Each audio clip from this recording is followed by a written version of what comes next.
start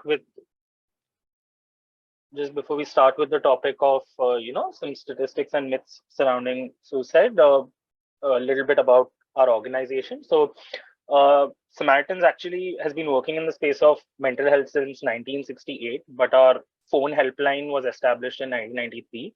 And since 1993, we have been working in this space and have received over 75,000 calls for emotional support. And we also conduct, trainings, workshop, while we provide emotional support through calls and emails.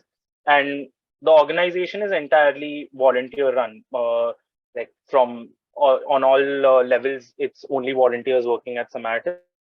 And that's just a little bit about the organization. And now, before we start talking about uh, like the topic suggests, unmasking suicide, I just want to highlight the question as to why it's necessary to talk about suicide. So when we go through the statistics, we will see the sort of impact that suicide has on our society, Indian society in specific, and just the scale of it is for India, it is called an epidemic in terms of the rate at which suicide takes lives. And just to start with that, we can just go over these statistics a little bit and just let that sink in as to at what scale suicide is affecting the Indian society and the Indian community.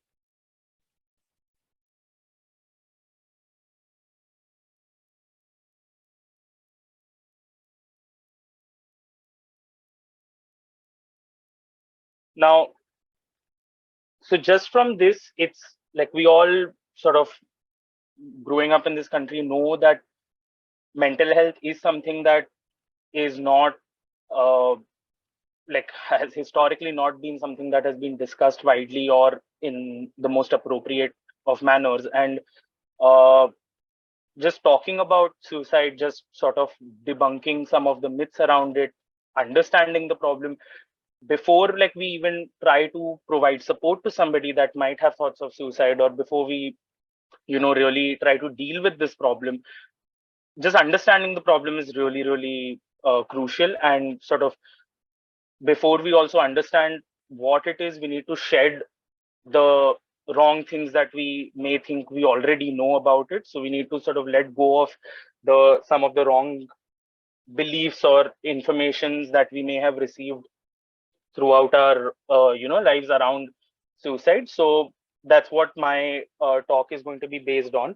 Now, uh, while the problem is huge and it almost seems insurmountable, the only real positive about this problem is that suicide is one of the most preventable causes of death. So it's not a problem. And I mean, the problem as a whole is not just a problem to be dealt with mental health professionals or by organizations such as Samaritans, but it's a problem on a community level. And it is a problem that on a community level can be dealt with really efficiently and can be dealt with in a manner that makes it really, really preventable. So while it is a really high leading cause of death for a country like ours, it is also one of the most preventable causes of death.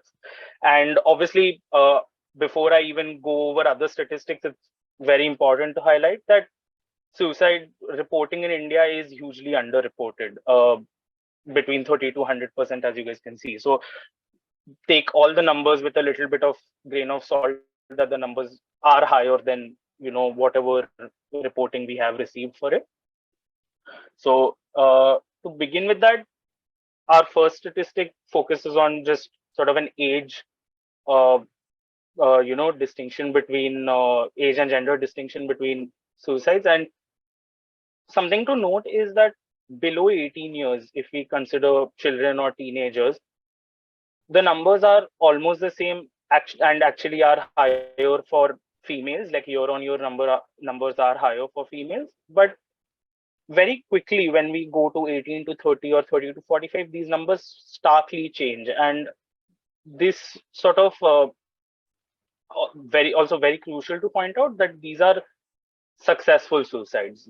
This doesn't account for attempts, which in attempts, even for the later years, it is reported that attempts for females are very, very high, much higher than males actually. But this reporting is for successful suicides, and the number till 18 is somewhere correlate, like somewhere that relates to each other, but after 18 it usually increases for males. And generally, like some of the factors that do affect this is I mean, especially again in a country like ours, are economic factors as well, along with other stresses. And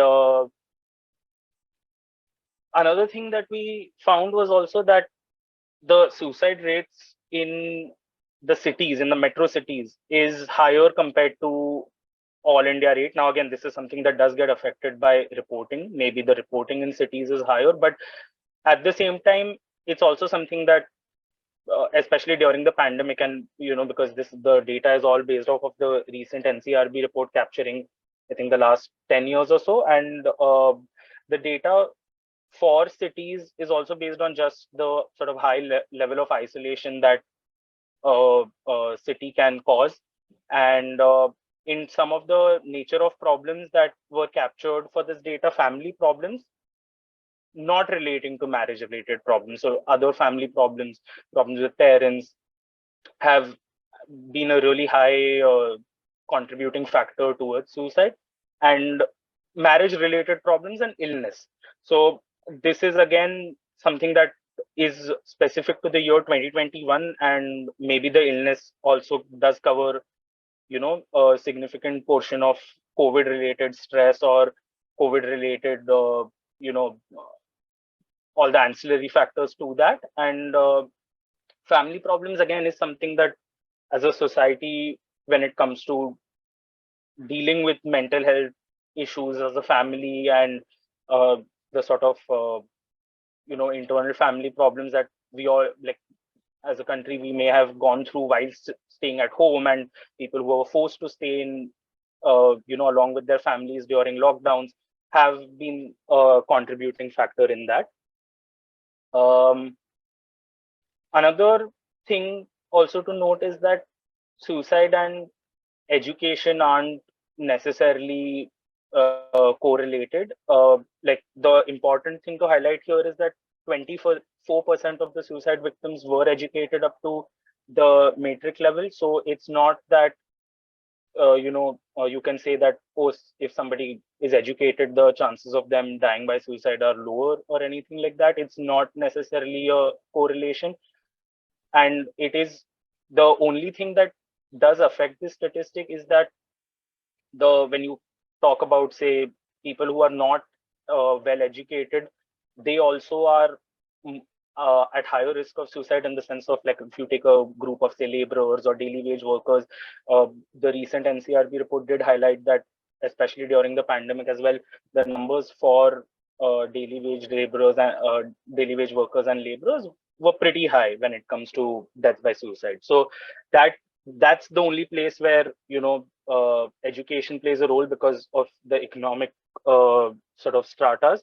But otherwise, education and suicide don't generally have a high correlation. And it was also noted a few years back, like in a place like Kerala, where Kerala does have almost 100% rate of literacy, it still was very high in number of suicides. Now, again, Kerala has a better reporting infrastructure, so maybe that plays a role. But overall, it isn't that, somebody who's educated is at a lower risk of dying by suicide. So that's just something to note. Now, we'll go to the myths, but before I begin with the myths, just to address, like I said earlier, that this is a problem that we face as a community, as a society. So the reason to talk about these myths is that when we come from a place of having some preconceived notions, or having any opinions about the aspect of suicide, and when on top of that you include the part that, we don't talk about it openly as a country. So as a problem, like as a community problem, so far we've not been able to deal with it well. We don't talk about it, we don't address it in the right way, and then everybody has some opinion that they sort of keep it to themselves.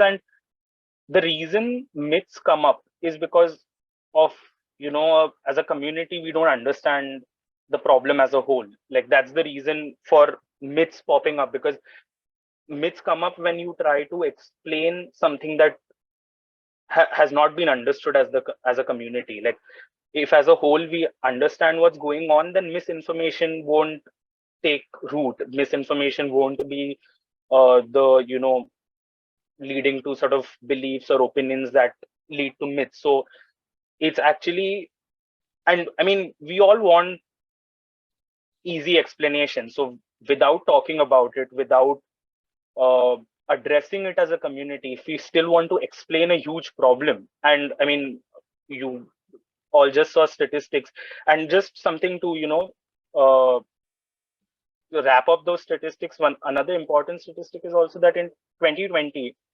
we all, I mean, it was the year of COVID, and we all saw the sort of havoc that COVID started wreaking on the whole world starting from 2020. But just for the year 2020, the number of deaths that happened due to COVID were almost the same, if not lower, than the deaths by suicide for that same year.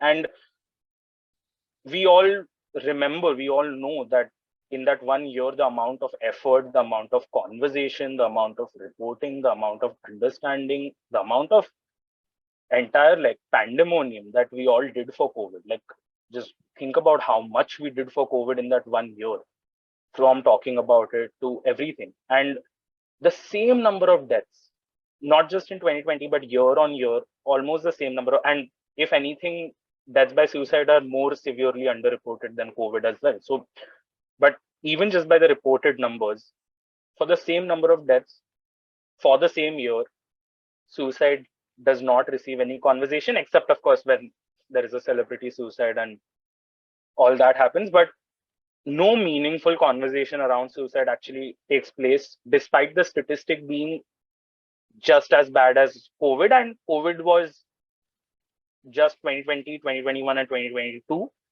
Suicide is every single year. So it's quote unquote a silent killer, like they call it, for a country like ours. It is a silent epidemic. And so that bigger problem, when it is not being addressed openly, leads to myths. Because when we can't deal with a problem well, we want to explain it. Otherwise, I mean, it's something, if you're not understanding, we still want to be able to explain it. We all want an explanation for why we are having to deal with this problem as a country. So that has given rise to myths. And with that, let's start with our first myth.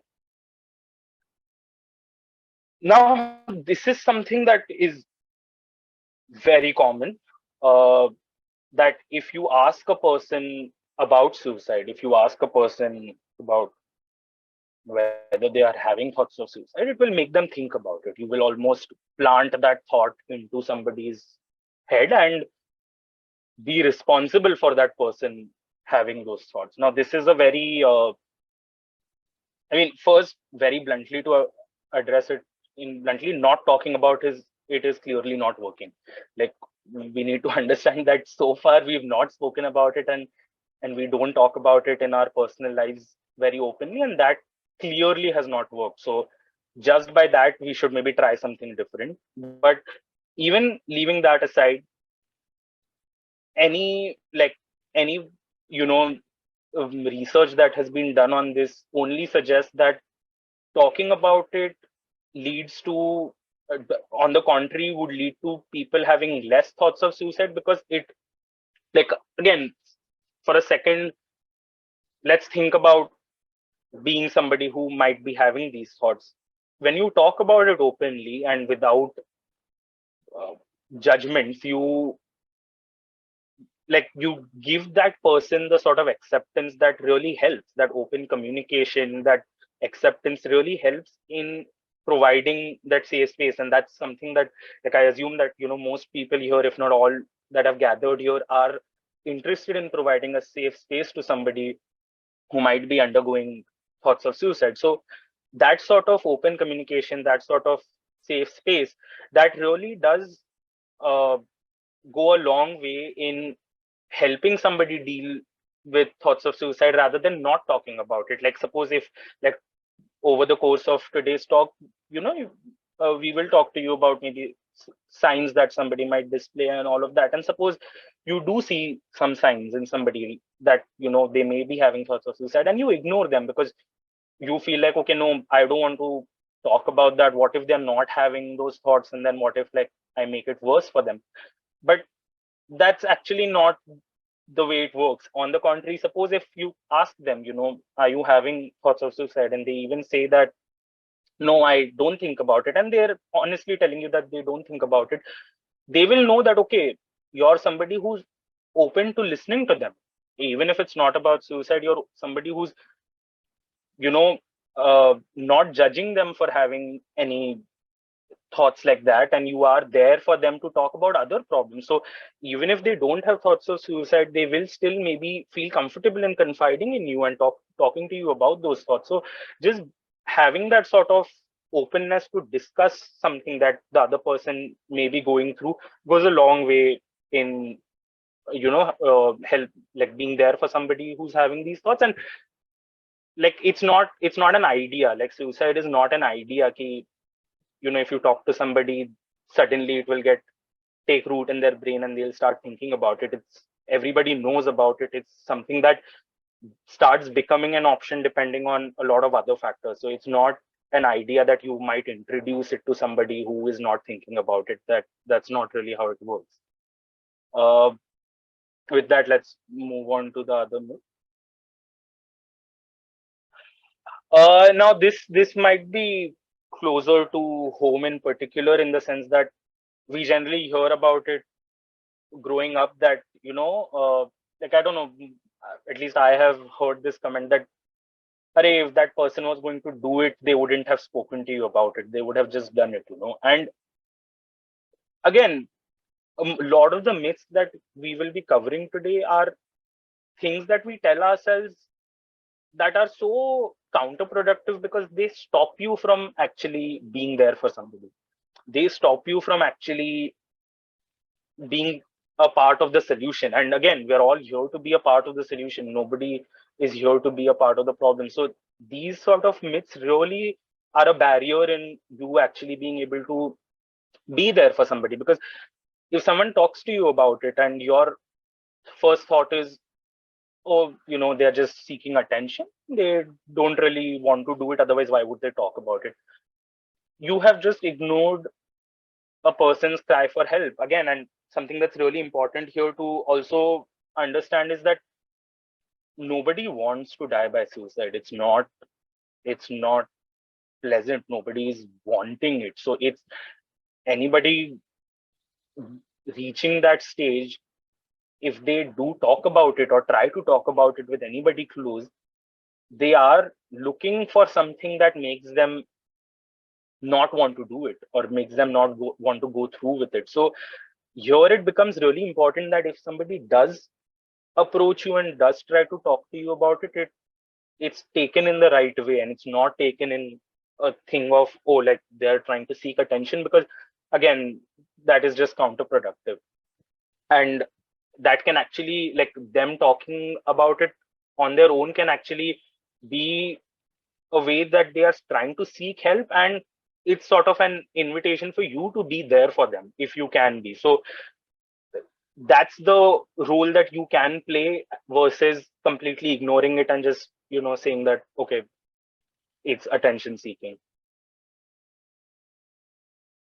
Now, this is where I was, even at the start of this conversation, where I was saying that it's not, like, suicide can be prevented. It's not something that can't be prevented, and it's not something that just happens in an instant. Today, again, over the course of this seminar, you will be, told about, like, just how that thought progresses and what are the sort of different levels of thinking towards suicide. So it's not something that happens impulsively. At least, again, over the course of this entire seminar, practically everything that is going to be said is not going to be binary. It's not 0 or 1. There are obviously exceptions. There are obviously things that don't fit only one box, but it's generally not something that happens out of the blue. It generally is not something that happens impulsively. It's something that is something that takes time. And in that time is where the prevention comes in. Now,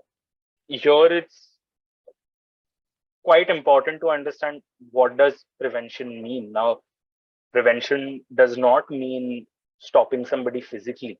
To, somebody's about to jump, to stop them physically and be like, no, you can't do this. That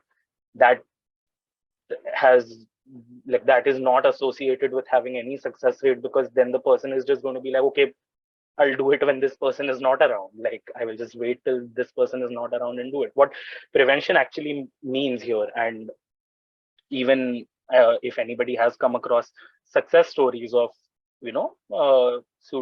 suicide that was stopped in its way in any news reportage or any stories or anything like that, generally prevention has always meant talking to that person, and that person on their own deciding not wanting to do it. And again, it's not even about convincing that person not to do it. That's not what prevention is about. Prevention is about being there for that person in that moment. And generally, especially as an organization, Samaritans really does believe that being there for that person in that moment really does go, like, help, and most times will lead to prevention. It's not direct prevention, it's indirect prevention. And this is where a community as a whole has to come together to prevent it, by being there for each other.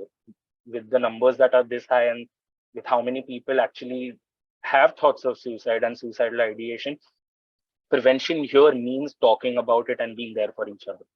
And that's the only silver lining to this whole thing, that it is preventable. It is really preventable, and not by any direct means, but just by being there. That generally goes a long way just on its own to, prevent it. The next.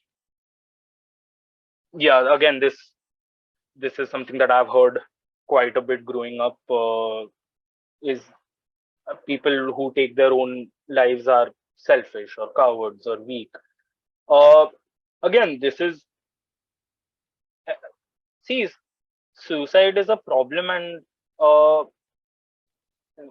sort of like an effect and symptom of a lot of things. So us judging it in this way of adjectives, calling it a cowardly act or calling it a courageous act, like, people can be on either ends of the spectrum. There are people who even think it's courageous. These things, again, don't help us deal with the problem. This is just so that we feel like, acha, we have given it some sort of a label that makes us feel like, okay, we have understood it, and we sort of then get done with it after giving it that label. But it's, ideally, we should stay away from, providing these sort of judgments, because again, they act as barriers to actually being able to deal with it. Because if you don't think about, like, these value judgments of whether it's a cowardly act or a courageous act, and actually just want to be there for the person who's going through with it, going through those thoughts, that is more important than having a value judgment on it.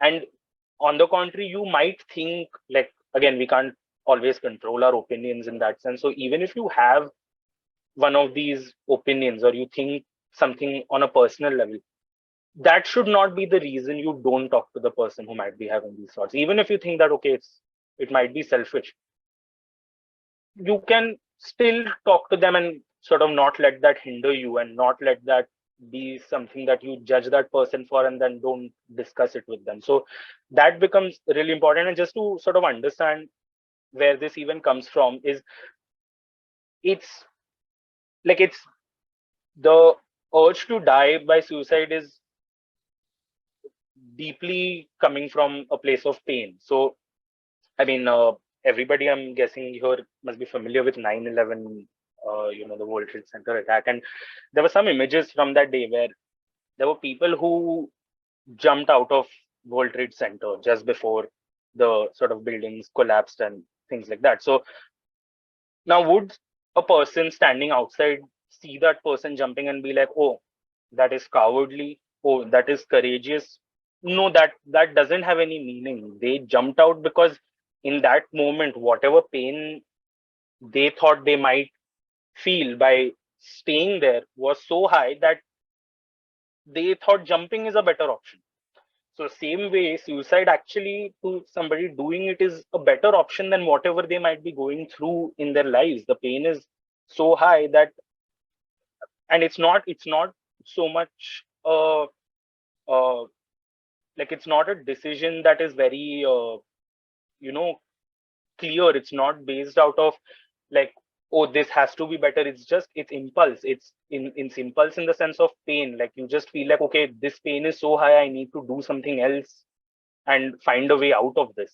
And after like dealing with that pain for a while, suicide seems like the only way out for people who end up dying by suicide. So our value judgments on it don't help uh, in that area. We have to have a more openness towards it and have to sort of understand that it comes from a place of pain, like that sort of comes to a point where you have to view that, okay, the person who's having these thoughts really does feel like this is the only option that will help them deal with the pain. So uh, yeah, this myth generally is not helpful at all.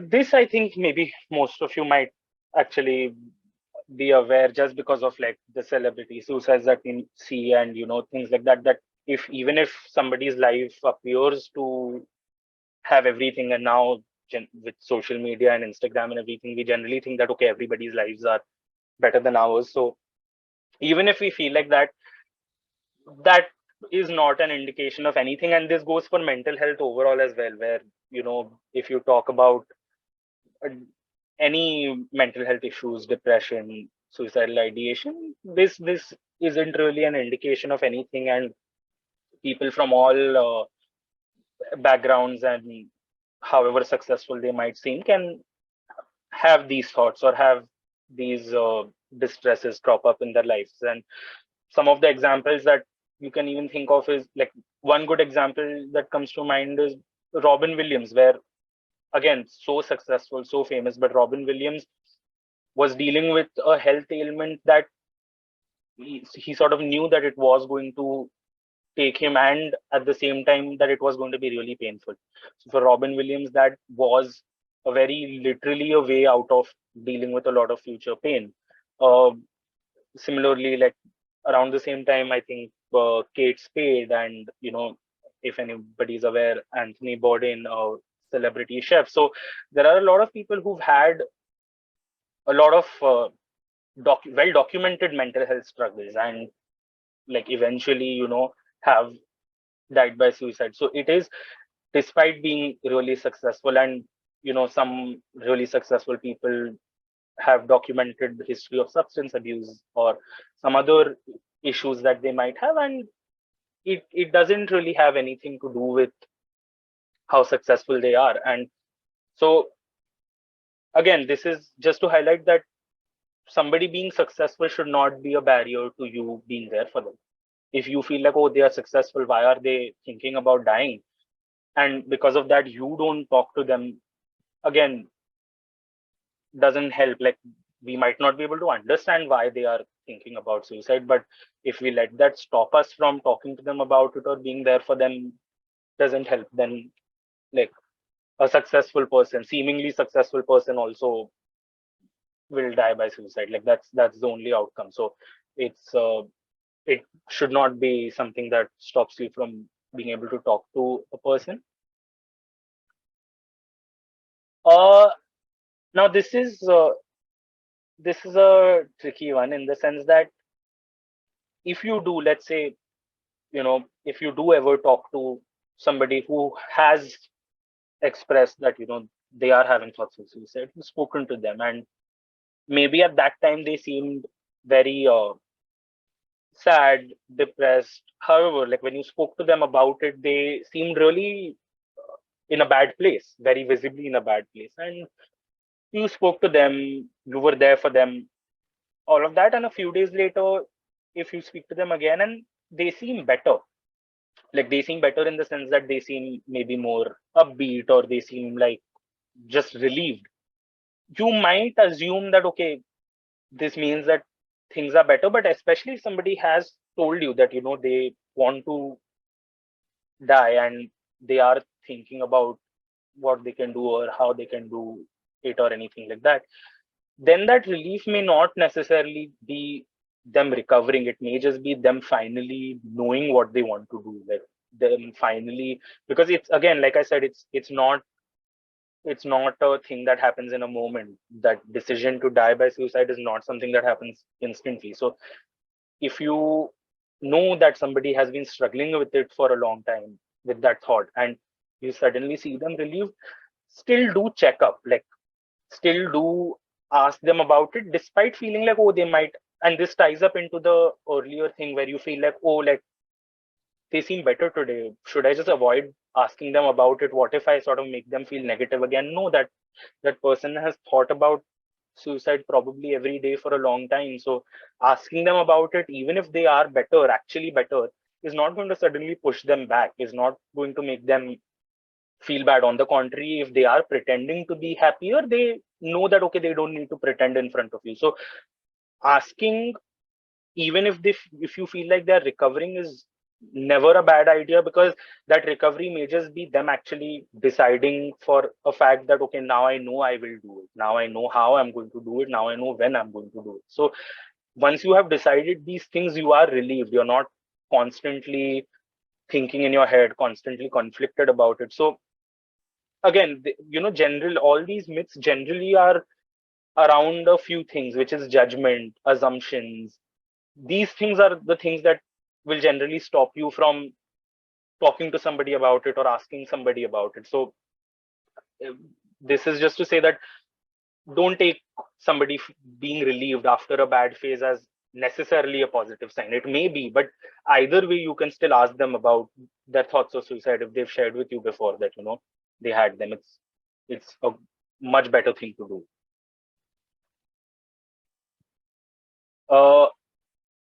Generally, like, we feel like if somebody has thoughts of suicide, that is something that now they are going to be dealing with for the rest of their lives.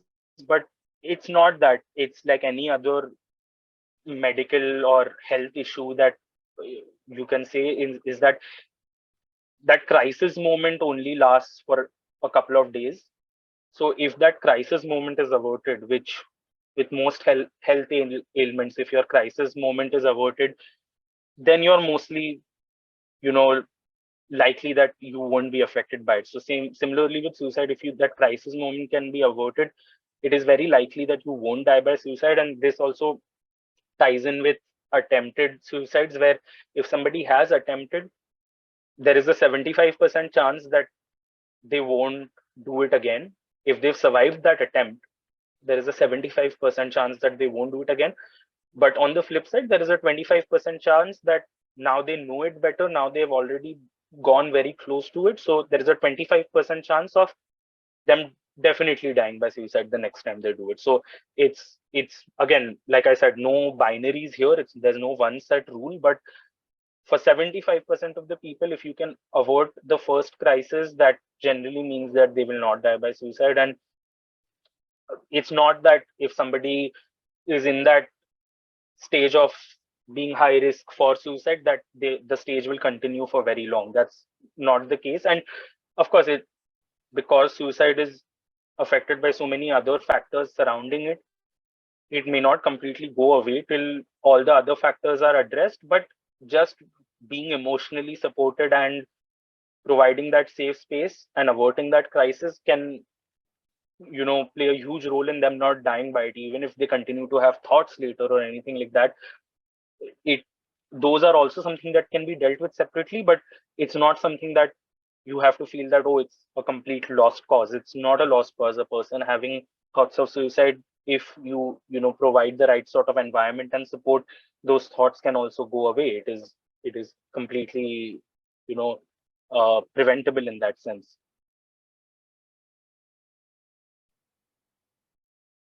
uh, this is something that has been debunked, even like uh, in the medical sort of circles, that it's not uh, it's not something that is like a family thing or a history thing, that if somebody has a family history of suicide, the person is more likely to die by suicide.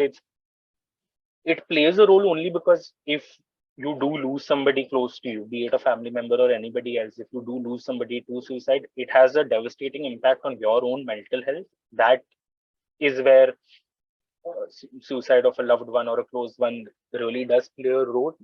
But that does not imply that the other person will also die by suicide.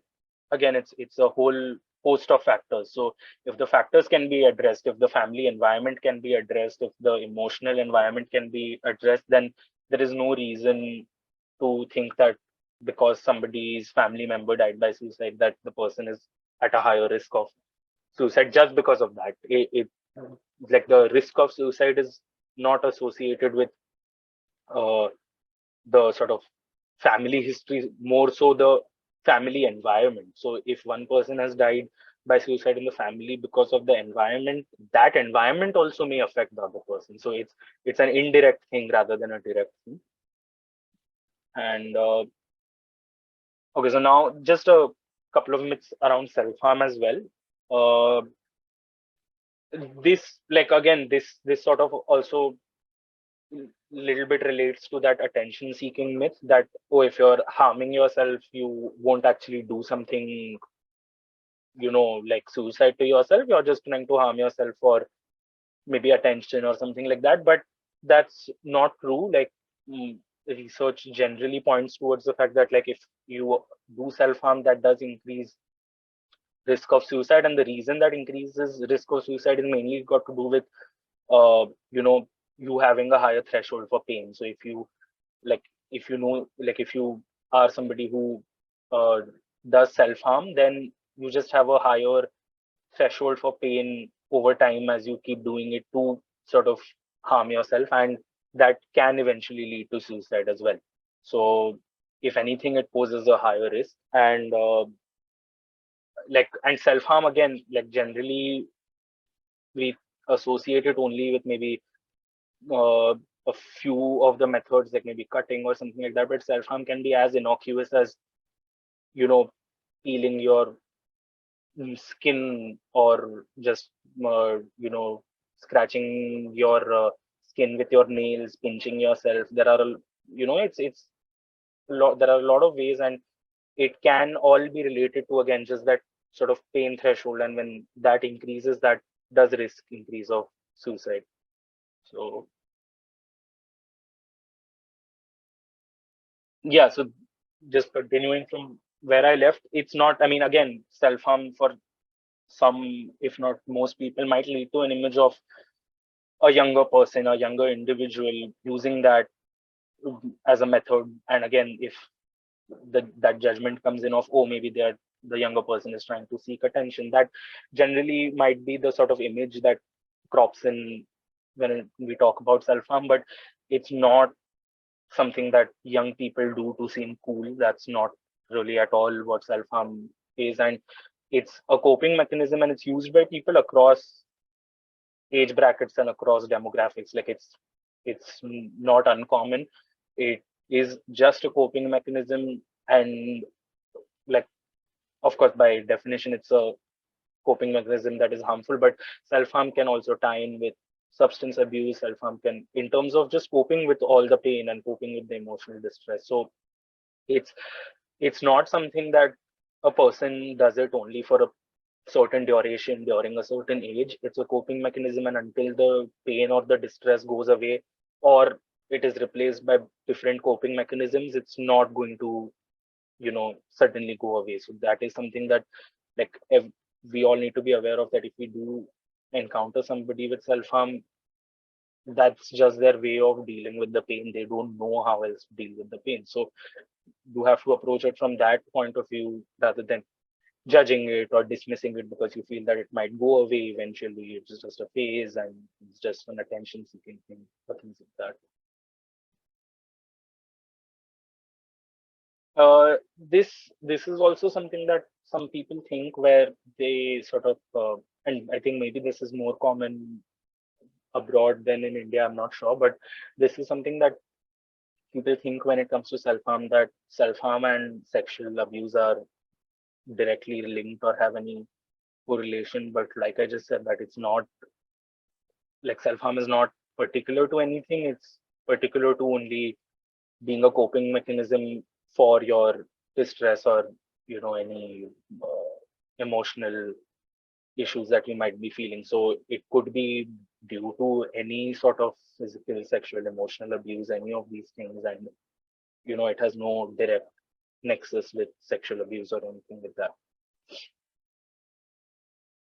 Yeah, and this is just in case, like we said earlier, that like when we gave a trigger warning as well, that if anything that we speak about today does lead to any sort of distress or leads you to feeling any negative emotions, these are our details, and you can please feel free to reach out to us. You can do so anonymously as well, on our helpline or email. So please feel free. We're there for you, and you can talk to us about any of these things, you know, at your comfort. So that's it for my part. I I can answer any questions that any of you might have. So please feel free to put your questions in the chat box, and I can answer some of your questions for the next 10 to 15 minutes, maybe till the time permits. So please feel free to ask me any questions surrounding the stats or myths or the topics that we touched today. And of course, you'll be taken more deeper into the topics of self harm and suicide and supporting someone through suicide by the next speakers. So, but on whatever we have We touched have on one so. question. I think there Mhm, is one question. If a mhm, person in depression says too often that she feels, why the hell am I alive? It would mhm. be good if I was dead. Is it an indication that the person has suicidal thoughts? Uh, I mean, again, not a definite answer, but yes, that is definitely an indication for you to talk to them about it and ask them. So, like if I understand the question correctly, if they are saying things like, "Why the hell am I alive?" and it would be good I was if I was dead. So it may not be that the person wants to do something to themselves necessarily. It doesn't necessarily mean that, but you will only know once you ask them. They may say things like, "Oh, I wish I didn't exist. Oh, I wish I could disappear. Oh, I wish I could run away." But at the end of it, even if they aren't saying exactly that, "I want to kill myself," they still have thoughts of not wanting to live. So it's that sort of space that this might exist, and you can only know once you talk to them. And it would be like, even if they didn't want to exist, or even if they, like, if they don't say, I want to kill myself," but if they say things like, "It would be good if I was dead," that is an indication for suicidal thoughts. But only once you ask them about it, only once you talk to them about it, can you know at what sort of level are they thinking about it, and to what extent are they seriously contemplating it. It's not, you can't decide just on the basis of that little information. Hope that answers the question. Thank you, Rohit. If there are any other questions, please feel free to put them across in the chat. If anyone would like to ask the questions directly, just raise your hand so that we can unmute you and you can ask the questions. Okay, there's one more question. Can you tell? uh Yeah, you're yeah, right. I can read it. Can you tell few things that we can say to somebody if they open up about these thoughts? So again, this will be touched on in depth in the third talk that is going to be held today, as to how you support somebody who's having thoughts of suicide. So it will be dealt with very extensively. But uh, just to begin, it's not, again, it's not that there are some lines that you can say, like I said in the beginning of this conversation, that when we talk about prevention in suicide, prevention is not very active in the sense that you're not trying to do something with the goal ki no, you have to save that person, or there is something you can say that will save that person. It's overall, can you be there for them? Can you accept them? Can you make them feel less isolated, make them feel supported, provide that sort of space? So these are the things. So there is no more than, and this is coming on a personal level in my experience, is that more than what you say, most of the times it's how you say it. In the sense of, like, people are not stupid. Nobody is that stupid, especially when it comes to these things, in the sense that when you say something, even if your words might be wrong here or there, and I mean, keeping today's political correctness culture aside, even if your words may not be exactly what they should be, if your tone is coming from a place where they can see that you care, where they see that you are actually concerned, and not concerned in a selfish way कि अरे नहीं मुझे बचाना है, concern in a way of, I want to be there for you. I don't want you to be alone during this time. I don't want you to go through this alone. That expression of concern really helps. So it's more about the actual sort of intention, the tone, the act, and this can only come across if you do actually feel that empathy towards that person. So these are more important things rather than some sentences. Like, there are no fixed sentences that you can say to a person if they open up. It's whether you actually want to be there, whether you actually want to create that space, whether you want to accept them for these thoughts. Like, if you personally are like कि नहीं क्यों सोच रहा है, नहीं सोचना चाहिए, so like, सोचो ही मत इसके बारे में, don't think about this, then you won't be able to be there. So that's more important rather than knowing what you should say to a person. Hope that answers the question. Please let me know if it doesn't. Thank you. One more question that we have is, where does the locus of control lie? How much is it in your hands to prevent a potential suicide? If it's not in our hands, is it still beneficial to assume that it's in your locus of control? See, this is tricky in the sense that a lot of times, even as somebody who is providing that sort of support, like emotional support, you do need to be aware as to how much responsibility you can take personally, because see, all and depends on what your role is. Now, if you are just you are somebody who knows that person, maybe a close friend, maybe a family member, XYZ, and you're not actually a mental health professional, your role is different. Your role is towards providing them that space, providing them, some safety, but at the same time also, offering to connect them with maybe some professionals or people like that. So your control, so to say, in that space will be more limited, or your responsibility will be more limited as compared to maybe if you are a mental health professional and dealing with this in a professional space, or us as an organization, our responsibility. But I use the word responsibility rather than control, because control is not like in this decision. If you want to talk about suicide as a decision, it's not your decision. Like, if you're not the person having these thoughts of suicide, it's not your decision. You're an outsider to that, and you can only prevent it indirectly. Like I said, you can only offer support and aid and that space. So you can only create a better environment which makes the person not want to die, but your control sort of gets limited there, at least in my understanding. Your, like, the control to die or not die still obviously will remain with the person. So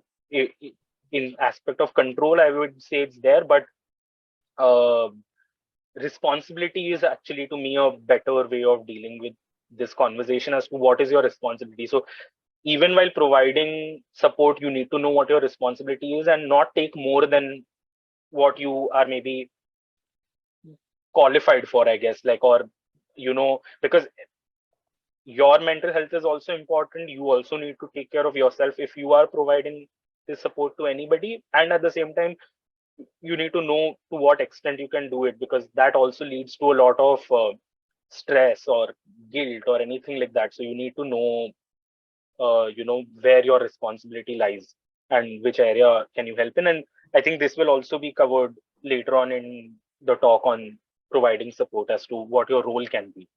Yeah, in this also, I mean, in terms of locus of control, one thing to be just to have a clear answer. If someone is suicidal and even if they decide to die by suicide, the locus of control still remains completely with that person. It still remains their decision. What we, if you are someone who's supposed to be providing support to that person, that decision does not change hands to you. It is still that person's decision. And like Rohit said, essentially our role is to help in creation of the space where the person can feel comfortable enough, feel that they can be vulnerable enough to open up about these very, very difficult and dark emotions that they may be experiencing, right? So while they are utilizing your support, um, which is very helpful. However, even though they are using the support that is being offered by you, the control or decision making still remains with them. When you are there essentially as a, think of it more like a sounding board than anything. I hope that answers your question, Jenna. There are a few more questions coming up. How to encourage a person suffering from schizophrenia who feels suicidal thoughts during late nights or early morning? Okay, this is tricky in the sense that first we'll have to even think or talk about what do you mean by encourage, like in the sense that is it like is it something that you feel like if a person is having, regardless of whether they are suffering from schizophrenia or not, but if somebody is having thoughts of suicide, is encouragement what takes them out? Like, is that where we think that the answer lies? Is the problem, like, is suicide a symptom of lack of motivation or lack of encouragement? So in when we even talk about how to encourage a person, we also need to ask ourselves, is that what is even needed? Is encouragement needed? Like, is the person who is having these thoughts of suicide going to feel good about you encouraging them, being like, oh, why don't you do this, why don't you do that? So those are pertinent questions, and again we'll have more discussion on, is that the way to support or are there better ways to support? But so some, like, I think in a response to, again, like I've said a couple of times before, there are no set ways you can help a person who is having thoughts of suicide, in the sense of what you can say to them. It's more about the space you can create for them. So how to encourage also falls in, there's no specific thing you can say, but the more important point there is to think about whether what is making you want to encourage them. Like, what is the reason behind you thinking that I should encourage the person who might be having thoughts of suicide at any point or because of anything? So I'll leave that question with that. Just sorry, I'll just add a bit more to that. Mhm. When you are saying now, if it is encouragement wise, I think Rohit has answered it. But for the second part of it, where if you're specifically thinking about, hey, who feels suicidal, especially during late nights or early morning, I'm assuming this is coming from lack of availability that you're able to offer this person. So if the person is calling at 2 a.m. and you know for a fact that you are not usually available during that time, or you're not available at 5 or 6 in the morning, and hence you do not know how to provide that space for the person as well, right? I'm assuming that is also a part of this question.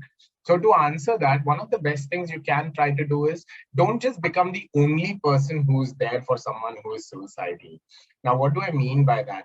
The encouragement that you can probably offer the person is that to increase the circle of people that they're able to talk to about suicidality, about their difficult thoughts, right? So instead of you being the only person who they can reach out to, maybe you can encourage them, hey, is there anyone else in our circle, in your group, in the people that you trust, that you are able to include in this conversation? So by that, what it simply means is, if there are let's say 5 people, right? If Rohit, for example, is suicidal, but he has 5 people that he can talk to about those thoughts, that dramatically increases the chances of him finding someone when he needs to talk. At even at 2 in the morning, if it is only one person that he may speak with, the person may be unavailable that day, right? However, if there are multiple people that he is able to reach out to and able to have this conversation, that automatically increases the number of people, the chances that someone will be available in late night or even early morning, because those tend to be the time where suicidal ideation can be felt much stronger. I hope that answers that bit. If there is any follow-up questions, feel free to ask as well. I think, what time is it? Yeah, it's 11. Yeah, So we yeah. have to kind of start with the next one as well. We will be, we'll keep on answering the questions as the presentation goes on, but we will be moving on to the second topic of the day. We have noted the questions: how to deal with kids 12 years old, not suicidal, but depressed and becoming hyper or suddenly starts crying. So we are not mental health professionals as well, so there may be some limitations to how much we can guide you. We may be able to answer more generic questions around suicide, but if from the basic information that we can provide you, even with kids, having an open conversation about what is distressing them and them getting an outlet to ventilate their emotions, not just what the problem they may be facing, but a safe space to be able to identify their emotions, be able to verbalize their emotions, can be something that can be looked into as very helpful. Okay.